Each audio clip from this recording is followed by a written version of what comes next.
Bonsoir.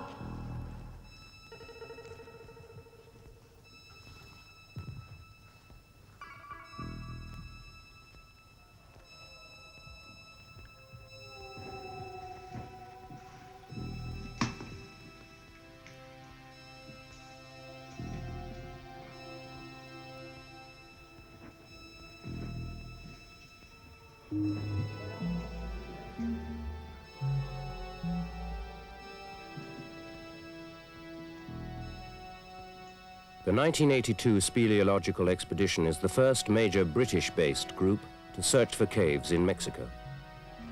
First reactions from Ian Watson. When we actually first got down the ladder, it's just in a wilderness. You're having to actually search for the way on, rather than it being so obvious. The chamber is actually so big that you can't actually see the exit passage. This column here. Dick Ellis. Obviously, this cave had carried a lot of water in the past. It was very dead and dry, and the further you got into it, the bigger it got, and it really had the attraction to a cave of immense possibilities. This was a place we'd heard about, and as we went into it, it just got bigger and bigger and bigger. The column there gives a good impression of the size of this passage. Must be about 20, 25 metres. At the end of Kramsky's chamber here. Yeah. When it's taking you 5 and 10 minutes to get across a chamber, and that you can only just see the sides of, compared to the size of passages in Britain, there's just no comparison whatsoever. Oh dear. Big still. It opens up again. Can see me Wellington's getting full here. Oh, that's pretty wet, Dick. Steve Foster. The passages were boring off steeply, and we knew beyond the area that we could get to at the present time of exploration, the cave continued going much deeper, but we had a density of formations that was unheard of anywhere else in the world. And if this was a sort of feeder that we were going to encounter into, we really had potential of finding some very, very big caves.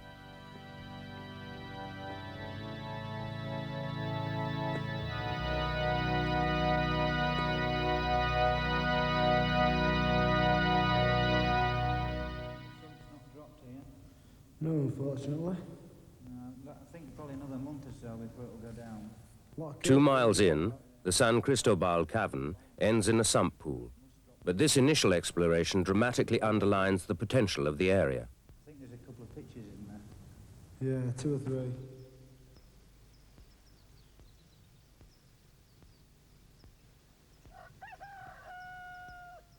Base camp is situated at 7,500 feet on the outskirts of the small town of San Cristobal, 200 miles from the Guatemalan border. The team of 20 is predominantly British, with members from the USA, Austria, Holland, Belgium and New Zealand. The team now split up into several reconnaissance parties to investigate the hills surrounding the San Cristobal plateau in the hope of finding new cave entrances. The recce parties will base their efforts on the little information available from caving journals, maps of the area, and aerial photographs. In addition, there is the knowledge that the rain and floodwaters, which sink into the San Cristobal basin, must emerge 5,000 or 6,000 feet lower down. The inescapable conclusion is that the area has the potential for the deepest caves in the world. Valuable information about cave entrances comes from the local inhabitants.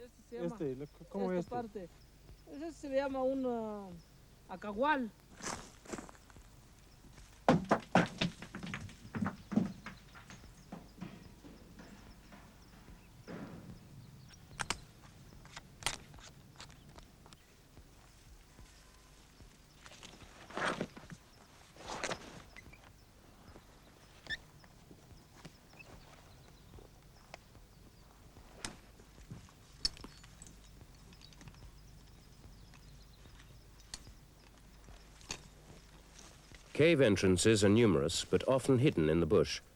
The majority are likely to be blocked with boulders and debris, but only one is needed for a breakthrough.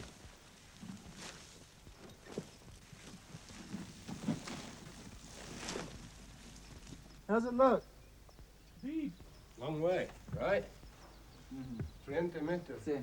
30, 50 metros. metros. Sí.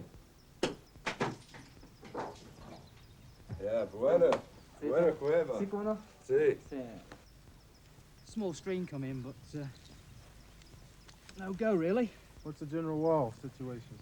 Pretty loose. And pretty Mostly muddy. breakdown? No, it's clean wash shaft, but the rocks are very highly shattered.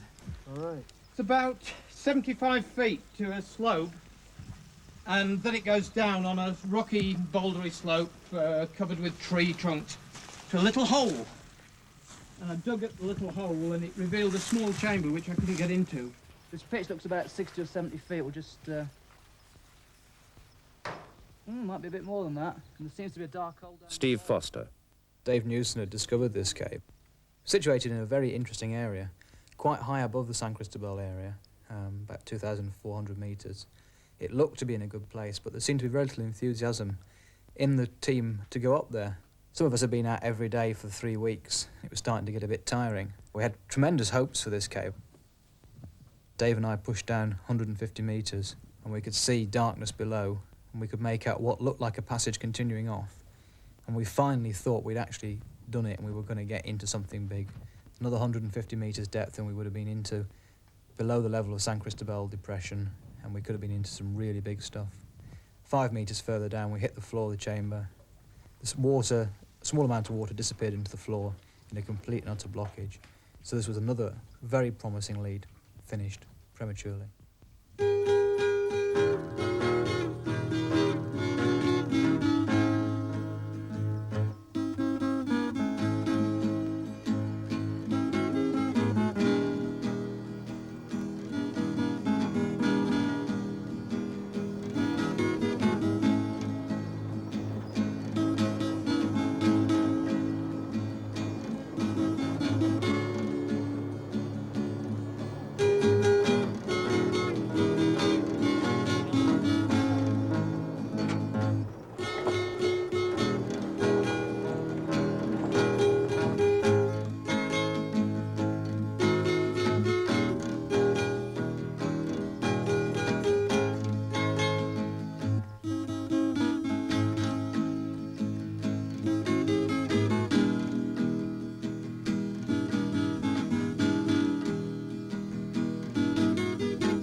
The Indians living in isolated mountain villages often regard the arrival of the gringos with a mixture of curiosity and suspicion.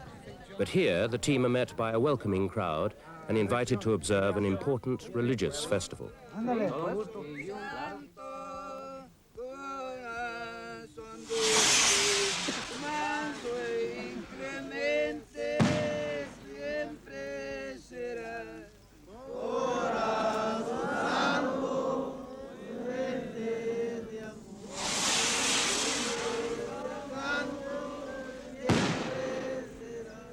Adiós, corazón santo, limpide dulce fuente, dobuye mansamente, virtud y amor y paz. The festival is essentially a fertility rite, conducted entirely by the men, and is a strange mixture of the pagan, predating the Mayan civilization, and the Roman Catholic, brought from Spain by the conquistadores in the 16th century.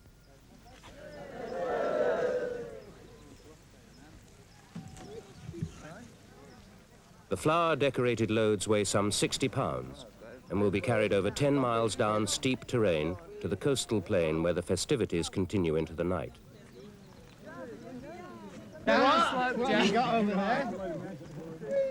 Caña, a near 100% proof firewater of local origin, takes its toll. Sitting in the front of the truck. Come on. Just tuck it steady. Try and bridge yourself well down away from them boulders on your left. The seemingly interminable prospecting continues. Over 100 shafts are descended in 3 weeks without success. Now Dick Ellis, Ian Watson and Mark Robson discover a cave that obviously engulfs a large stream in the wet season. It is known by the locals as La Laguna and is the most exciting prospect yet. I think this is the way on here. I've got opened up a hole between the boulders. Can actually see the top of the pitch. Yeah, well, I can see him from the side here, but it's far too tight to get in. Yeah, well, this'll go, but there's one big block in the way. We'll have to dig it out. Okay. All right, Ian? Yeah, I'll just keep the rope fella tight. Yeah, I'll just start. Get this crap out of the way. Just this back now. Do you think if we give it a little bit of a pull, it might help? Yeah, just try it. Okay. All together. Yeah. She's moving. She's Right, loose. now She's steady. loose. Keep rocking it rather than just pull. Okay. Up, down, up. That's it. Right, I think she's ready for going through. Watch those other rocks, Ian. You're going to chock it against them. Right, it's going through. She's going. Steady. Dick Ellis. Here was a shaft that was perched maybe 3,000 feet above the risings, which we knew about in the valleys below. I think we're in, Dave. Great. This whole thing looked very exciting. You get a feeling for a cave. This one looked to be the one, and we rushed down it. You know, everybody was there and keen. We'd had a lot of disappointments. Ian Watson. Some of the caves that we'd worked hard to find weren't starting to pay off the sort of potential that we knew that was there. So when we got into the Laguna, we thought we'd really cracked it, and this was going to be the big one. Yeah. I don't look good at all. When the thing closed down finally, it was just another blow. I mean, this was not really what we'd expected when we came to Mexico. We expected huge, great caves just readily available, but it wasn't to be. I mean, this area of Chiapas has all the potential, but this wasn't to be the one. Right, chokes up, damn it! Para el zoológico. La fauna mexicana. Rodolfo, tequila. Que moje el bombón. Tequila, ¿cómo no? Tequila. Melissa, tequila. One feature of life in Mexico that everyone enjoys is traditional Mexican hospitality. On Christmas Eve, the team is initiated into the subtle rites of tequila and mezcal by local caver and photographer Vicente Kramsky. Estamos con la comunidad. Estamos con los Great Joe. Let's go down here, man. Pretty rough.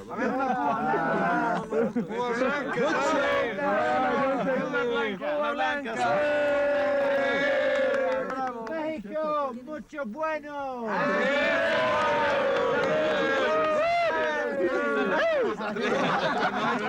¡Viva México!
The hard realities of the expedition have now to be faced.